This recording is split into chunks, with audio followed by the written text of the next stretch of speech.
நேசிக்கிறீங்க. அவருடைய அன்பு தாங்க உலகத்துல கடைசி வரைக்கும் வரும். பாருங்க, இதுல பாக்குறோம் தாவீது எருசலேம்ல இருக்கிறாரு. படையெல்லாம் யுத்தத்துக்கு போயிருக்கு. படையெல்லாம் யுத்தத்துல இருக்கும்போது நமக்கு ராஜாவுக்கு என்ன வேலை வீட்டுல?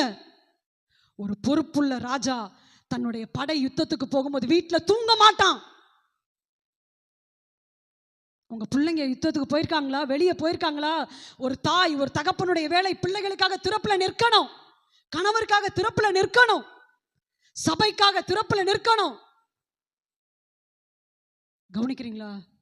ஆண்டவர் உங்களுடைய மனக்கண்களை திறப்பாராக. ராஜா இன்னைக்கு வீட்டில் இருக்கிறாரு. படையெல்லாம் யுத்தத்துக்கு போயிருக்கு. வாசிங்க அடுத்த வசனம். ஒரு நாள் சாயங்காலத்தில் தாவீது தன் படுக்கையிலிருந்து எழுந்து அரண்மனை உப்பரிகையின் மேல் உலாத்தி கொண்டிருக்கும் போது ஸ்நானம் பண்ணுகிற ஒரு ஸ்திரீயை உப்பரிகையின் மேலிருந்து கண்டான். அந்த ஸ்திரீ வெகு சௌந்தரவதியாயிருந்தாள். இப்ப படையெல்லாம் யுத்தத்துக்கு போயிட்டு உடனே வந்துருமா? ஒரு நாள்ல வந்துருமா? யுத்தம் பல நாட்கள் ஆகும். எத்தனை நாள்ல ஆகும், எப்ப முடியும் தெரியாது. ஒரு எதிரியை ஜெயிக்கணும்னா நம்ம என்ன செய்யணும்? நாள், எத்தனை நாள், நம்ம எவ்வளவு தூரம் நம்ம படை பலம் ஜாஸ்தியா இருக்கும் அவ்வளவு தூரம் வெற்றி கிடைக்கும். இப்ப படையெல்லாம் அங்க போயிருக்கு. இப்ப ராஜா ஃப்ரீயா இருக்கிறாரு. மைண்ட் ராஜாக்கு ஃப்ரீயா இருக்கு. அவங்க இருக்காங்க பார்த்துப்பாங்க, நம்ம என்ன வீட்டில் தானே இருக்கோம், ஜாலியா ராஜா அப்படியே ஏறி ராஜாவுடைய சிந்தையெல்லாம் மாறி ராஜா ஃப்ரீயான உடனே அவருடைய மைண்டெல்லாம் அப்படியே அந்த ரெஸ்ட், அப்படியே ரஷ்ஷாக இருந்த ராஜா, ஐயோ படைக்கு போகணுமே, போருக்கு போகணுமே, அப்படி இருக்கும் போது அந்த ராஜா யுத்தத்துக்கு போய் நல்லா ஜெயிச்சுக்கிட்டு தான் இருந்தார். ஆனால் இன்னைக்கு அந்த ராஜா நினைச்சாரு கொஞ்சம் ரெஸ்ட் எடுக்கலாம், எல்லாத்தையும் அனுப்பிச்சு சுட்டு நம்ம இருக்கலாம்னு இருக்கிறாரு.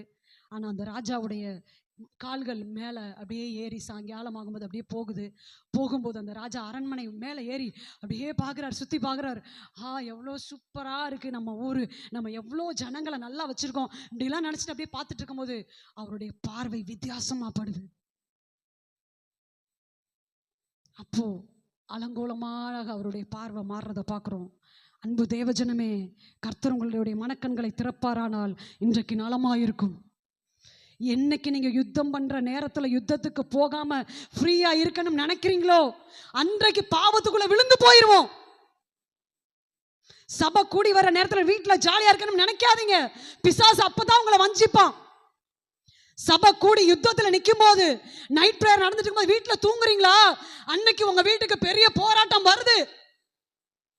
நீங்க சாதாரணமா அழைக்கப்படல. அப்படி நீங்க அழைக்கப்பட்டிருந்தீங்கன்னா உங்களுக்கு பிசாசுக்கு உங்க மேல கண்ணு இருக்காது. நீங்க ஒவ்வொருத்தரும் ஸ்பெஷல். பக்கத்துல பார்த்து சொல்லுங்க, நீங்க ரொம்ப ஸ்பெஷல்.